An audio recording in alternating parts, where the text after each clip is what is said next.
Hyper மார்க்கெட்டில் கிடைக்காது கூட கிஃப்ட் மார்க்கெட், டிஸ்கவுண்ட் சென்டர் இங்கெல்லாம் கிடைக்குங்க. கோகோனட் ஸ்க்ரேப்பர் ரொம்ப நாளாக தேடிட்டு இருந்தேன். இங்கே கிடச்சிது. நல்ல ப்ரைஸும் கூட.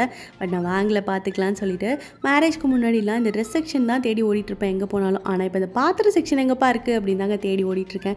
சரி, குடும்ப இஸ்திரி ஐட்டம் போல் அப்படின்னு நினச்சிட்டு இருந்தேன். ஒரு பணியார சட்டி காட்டுறேன் பாருங்களேன். இதில் மொத்தம் 19 குழி இருக்குது. நல்ல ப்ரைஸும் கூட. தேவைப்பட்டுச்சுன்னா வாங்கிக்கோங்க. நெக்ஸ்ட் இங்கே ஒரு சில திங்ஸ்லாம் வாங்கிட்டு நவாப்னு ஒரு ரெஸ்டாரண்ட்டுக்கு தாங்க சாப்பிட போயிருந்தோம். பிரியாணி, தந்தூரி சிக்கன், நான் இதெல்லாம் ஆர்டர் பண்ணுவோம். எங்கே என்ன ஆர்டர் பண்ணாலும் நான் அடுத்து சொல்கிற ஒரு வார்த்தை மீடியம் ஸ்பைசி.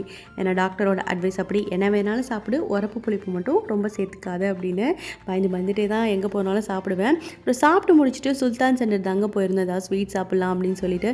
எப்போவுமே இந்த மாதிரி வெளியில் சாப்பிட்டா ஏதாவது ஸ்வீட் சாப்பிடணும் போலேயே இருக்கும். குனாஃபா சாப்பிடுவோம் எக்ஸ்பர்ட் ஸ்வீட்ஸில். சுல்தான் சென்டர்லேயுமே இந்த மாதிரி பேக்கரி ஐட்டம்ஸ்லாம் கொஞ்சம் நல்லாயிருக்கும்னு சொல்லுவாங்க. அதனால் அங்கே தான் போயிருந்தோம். எவ்வளோ வெரைட்டிஸ் இருக்குது பாருங்கள். பக்லாவா, பஸ்பூசா, குனாஃபா அப்படின்னு சொல்லிட்டு. நம்மலாம் வந்து பீஸ் கணக்கில் தான் வாங்குவோம், 2, 4 அப்படின்னு. ஆனால் இங்கே வரவங்கலாம் கிலோ கணக்கில் வாங்கிட்டு இருக்காங்க.